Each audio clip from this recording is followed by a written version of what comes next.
Hey there, gang. Time for another unboxing video, and I think we might have a little bit of a treat for us in store this time. As always, I have no idea what is in this box. I don't peek until you are here to share the experience with me, to look over my shoulder as I break into the box to see what I've got to grade for sale on eBay. But without looking, without peeking, just looking at the edges of these books and the widths of those backing boards, I think we've got a box of Golden Age books here. So some 1940s, 1950s books, that'll be a good time. So if you like comic books, stick around. We're going to have some fun.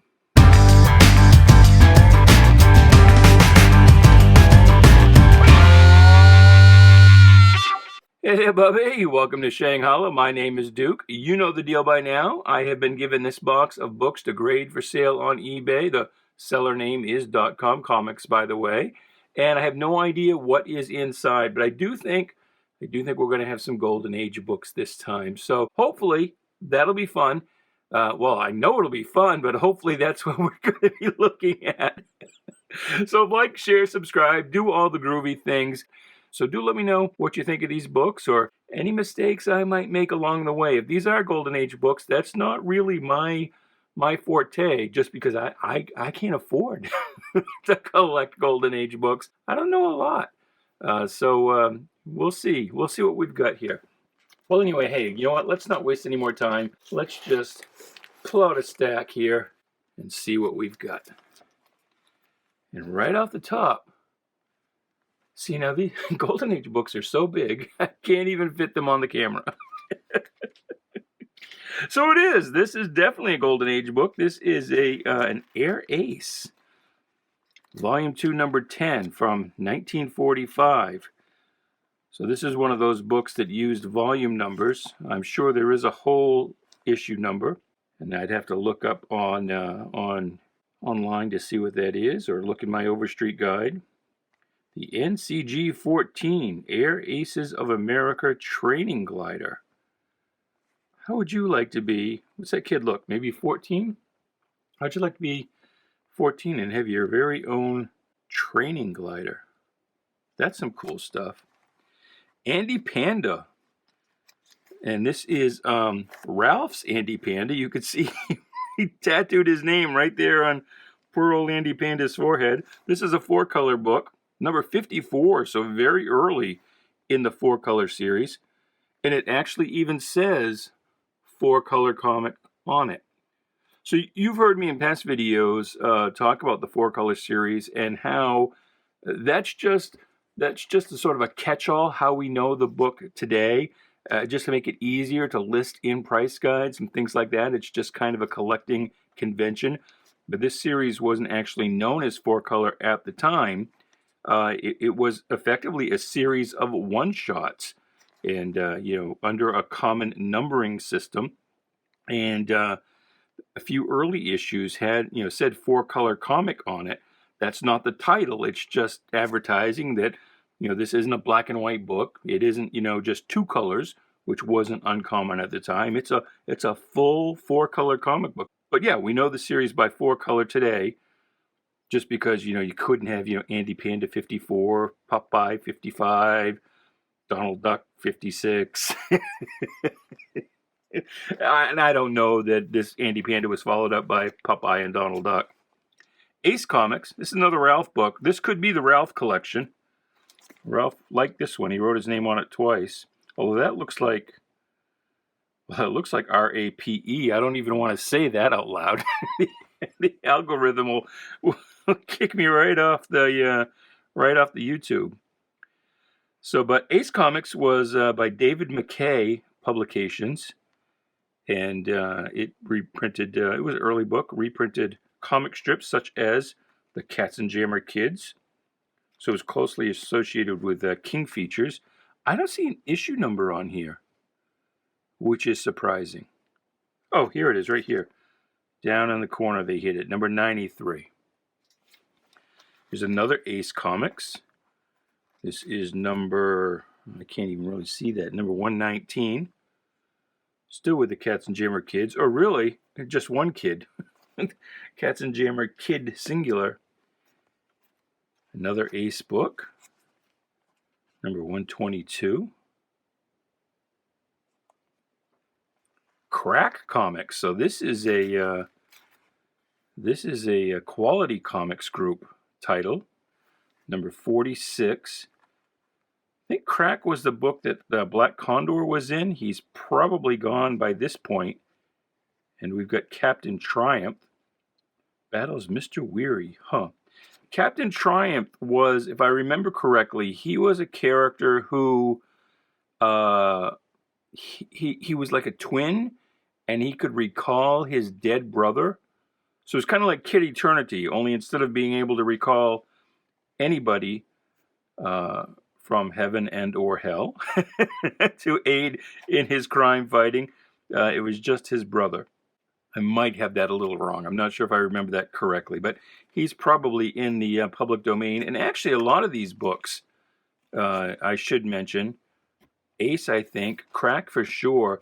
If you want to see what's in these books, because I'm not going to open them up in this video, but if you want to read what is in these books, you can. There is an excellent website. It's called comicbookplus.com, and there are different fans who have posted there all sorts of books that are in the public domain, and almost all of these books that we're going to look at have lapsed into the public domain. And so even though DC bought Quality Comics, most of the characters, including the Freedom Fighters, you know, Uncle Sam, Black Condor, the Ray, Phantom Lady, the original versions did fall into public domain. So you can go to Comic Book Plus and you can read all of those old Golden Age books, including, I'm sure, most of the ones we're going to see here today. United presents Curly KO. So that must have been a United Features comic strip. I don't see an issue number. That's interesting. Cuckoo Comics. Who did Cuckoo Comics? I want to say that's Timely, but of course Timely is, you know, what became Marvel, still with Ralph. Ralph didn't write his name. Oh no, well no he didn't. I guess he didn't like Curly KO enough to write his name on it, but he liked Cuckoo. Super Mouse. So I'll have to look up. Maybe that's not a Timely book. Buzzy, that's DC. Not in very good shape, but it's number 15. Buzzy lasted quite a long time, but didn't quite make the Silver Age. Or did he, actually? I think he was still around in the Silver Age. Buzzy could have been in the Justice League. Comic Capers. Now this one, well, actually I know this is a Timely book because that is Ziggy Pig and Silly Seal, who had their own title. This is Comic Capers number 3. And what does this say on here? Somebody third. I can't read it. Let me see. Bar Dare Page. I can't read that. I don't know what it says. Well, it doesn't say Ralph. I know that. Blackstone Master Magician Comics. Volume 1, number 3. Did Blackstone have a comic strip? I think he might have. I couldn't even begin to tell you what company this is. Oh, Vital. But, I don't know if Vital is somebody else's book. Here's a Bugs Bunny, and this is 4-color 217. Court Jester.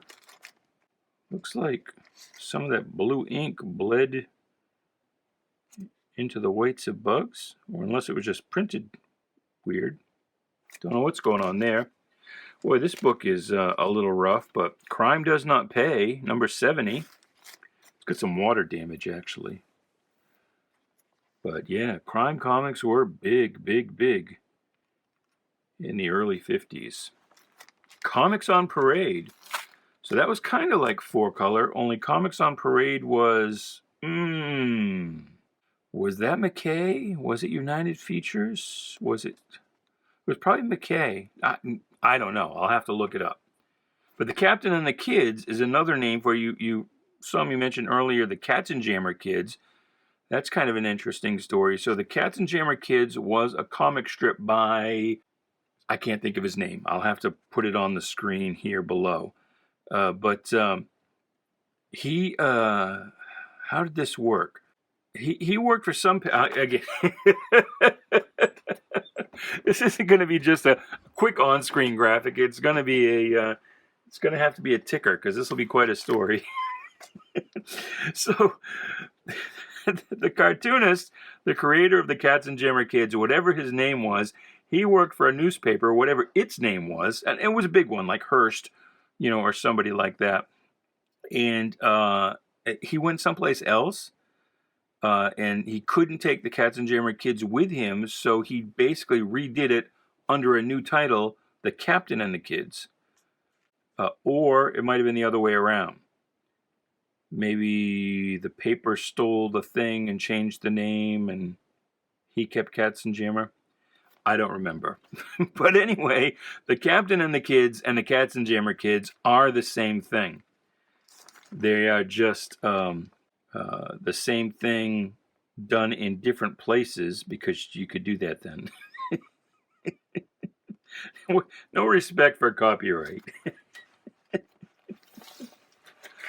All right. Well, see, I told you that, talking about Golden Age, I was going to, if not make mistakes, at least not remember things as well as I ought to.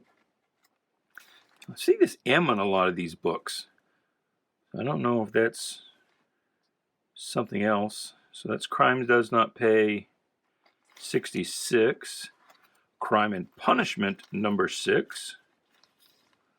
It's a lot of stuff to read on the front cover. I mean, I am a fan of word balloons on comic book covers, but that's a bit much. Well, here's an old Batman. Batman number 41 with the Penguin. So there's your Golden Age Penguin right there. The Birdcage Bandits. Famous Funnies, the granddaddy of them all, the first comic book, or at least the first in the first ongoing comic book series in the format that we recognize today as a comic book. Invisible Scarlet O'Neil was kind of a female superhero of the day. Her power, as you might guess, was to be invisible. This is Famous Funnies number 146. Dick Tracy Monthly. Here's a DELL book. Again with a W written on it. This one has Mick Keachin. Humdinger number 2. Now, wow, I haven't a clue what this could be. I'll have to look up in the GCD, the Grand Comics database, and see if, and that's at comics.org if you're not familiar, and see if this is even listed, or if it is, if it's got complete info.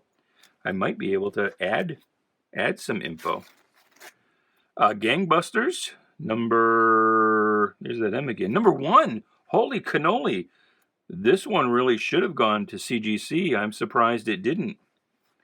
It's not in bad shape. It's got a, 1 1/4 inch spine split here at the bottom, but that's still maybe well, just guessing at it from inside the bag, it might be a 4 anyway. 4, could even be a 4 5. Nah, with that big a split, it's probably a 4 at best.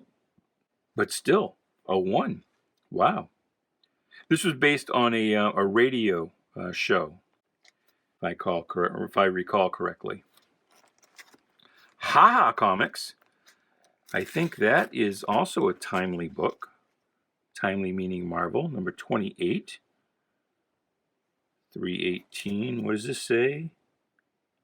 D&H. 3116. Another Ha comic. These bags are all, they're old. And you can see they're kind of dimpled too. They get that way, and I don't know if these are polyethylene or polypropylene. They're not that yellow, so they're probably polyethylene. The polypropylene will tend to yellow pretty quickly. Polyethylene will last a little longer, but you should still change them every, they say 7 or 8 years. but this dimpling is just from, well, it could be from humidity and the book stacked together, or it could be off-gassing of the book. I'm not sure exactly what creates that, but it is a clue. It's an old bag. So, boo. Bet I scared you, haha. Ralph, and now Ralph's printing his name. But anyway, the bags are old. We can tell. And they are sticking together, which is another thing that old bags will do. Haha Comics number 8. And again, I don't know if it's polyethylene or polypropylene, which is more prone to this sticking, or if they'll both do it given the right storage conditions. If you know more about bags, then by all means, sound off in the comments section. Joe PALOOKA number 2. So Joe PALOOKA was a comic strip. He was obviously a boxer, a PALOOKA. We've got a significant split here, and spine's rough there, but still, number 2. Number 2, Jingle Jangle Comics. Now, this is a Marvel comic, or again, a timely comic. And, oh, sorry, Golden Age Superman.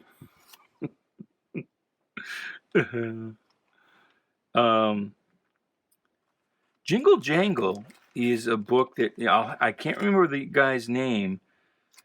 Oh, well, there it is right there, probably. Dave Tendlar. He only really did this book, if I recall correctly. I read something about him years ago. But he's very highly regarded. This has got some transfer. I don't know if this red stuff here is something coming through from the inside, or if this was at one point before it was in a bag stored on something that transferred. I almost think, well, no, could be either way, because that's reversed. Oh, hell, let's look it up and see. Anyway, the thing I started to say about Dave Tendlar is he's very highly regarded. He was almost completely anonymous. Nope, that's transferred from something else. But can you see it? That image has come through from something. And what does it say? That might even say comics. Can't tell. But anyway, for about the 5th time, I'll get it out eventually. He's pretty highly regarded. I mean, not to quite, Walt Kelly levels, but nonetheless. And I don't think this is all by him, but this probably is. Anyway, you look him up. KRAZY Comics, that is a Marvel / timely book. And again, it's Ziggy Pig and Silly Seal. The pig I get, I wouldn't know that that's a seal without being told. Would you? Would you have any idea that that's a seal you're looking at? That's KRAZY Comics number 13. Jungle Comics. So this is a Fiction House book, number 84. And they are well known for the quality of the art inside. A lot of Matt Baker stuff. And, of course, for these scantily clad jungle damsels. Junior Rangers. So this is, what book did the Junior Rangers appear in? There are 4 of them. Well, actually, initially there were 3 of them. It's like a kid gang. They 3, and each one's got their own thing. Like he's a hillbilly, and he was from the, New York, the Bronx, or something. And this guy was like the clean-cut All-American one. So initially there were 3, and then they picked up this 4th Filipino guy, colored kind of orange, the way all Asians were at this time. It wasn't Rangers comic. What book was it that these guys appeared in? I can't tell you, because there's no indicia. The indicia obviously was on the inside cover, which is gone. So I'm going to have to end up using the GCD to search that title and see if I can figure out what book this even is. But anyway, here's some Katzenjammer kids again. And this is a King Features comic. Is this their own book? I guess it is. Number 6. And no number. I don't see a number. Do you see a number? Oh, 2, way down here at the bottom. They're trying to hide it. You've heard me talk before about how, in the early days of comics, actually right up into the 70s, the conventional wisdom was that the retailers and distributors would not give much love to a number 1 or even a number 2 because it wasn't something that was tried and tested. There was no guarantee it would sell. So back then you wanted a high issue number. It wasn't like today, the mania for number 1s. Back then a number 1 was kind of a major risk. So even with the number 2, they're trying to hide it down here so that nobody knows that that's a brand new book. And here's a Looney Tunes comic. Very early model of Bugs Bunny. Leon Schlesinger. And I don't think old Leon Schlesinger ever drew a line in his life. I think he was an executive. And he took credit for a lot of the early Warner Brothers Looney Tunes cartoons, but I don't think he actually drew. Maybe I'm getting that wrong.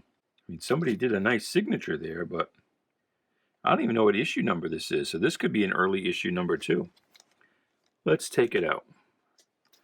If I can. Yeah, no tape. Let us see. Although it's a DELL comic, so it wouldn't have the issue number on. That's probably why. Yeah, number 39. So the DELLs were notorious for not having an issue number at all. I should have remembered that, clued into it. This one's in kind of rough shape.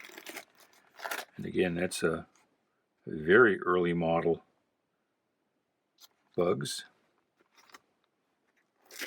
Who was doing Bugs at this time? Was it Bob Clampett? This is before the Chuck Jones version. Petunia. You probably don't even know who Petunia Pig is. There's Ralph. Ralph's back. He's written a number 7 next to his name. Was he 7 years old? Was this his 7th comic book? I don't know. There's another Looney Tunes with a W on it this time. So I wonder if the Ralph collection and the W collection are the same thing. Ba-da-ba-ba. More Looney Tunes. Ralph liked Looney Tunes. Well, I don't blame him. But Leon Schlesinger's signature is getting bigger all the time. L&M Comics. I guess it's... What does that even stand for? And where's the DELL logo? Why does this say... The hell is this? There's no DELL logo on this. And who is L&M Comics? And look at that Daffy. No, that's Daffy. But by Daffy, I mean Strange, not Daffy. There's another L&M. What the hell is L&M? Where's my DELL logo? Huh. And in fact, this logo looks different. It's actually, instead of Looney Tunes and Merrie Melodies, well, I guess if you read it that way, like this, you would read Looney Tunes, Merrie Melodies, but this one looks like it's Merrie Melodies, Looney Tunes. I don't know, to me anyway. That's crazy. I'm going to have to look this up. I don't know what the hell L&M Comics is. See, now here's the DELL logo that's back. See, this Bugs looks on model, at least for the Bugs I recognize, and this one doesn't.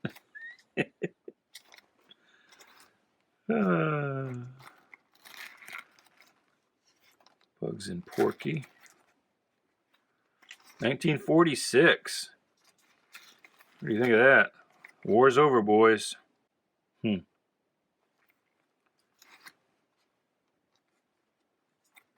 No hunting for game rabbits, etc.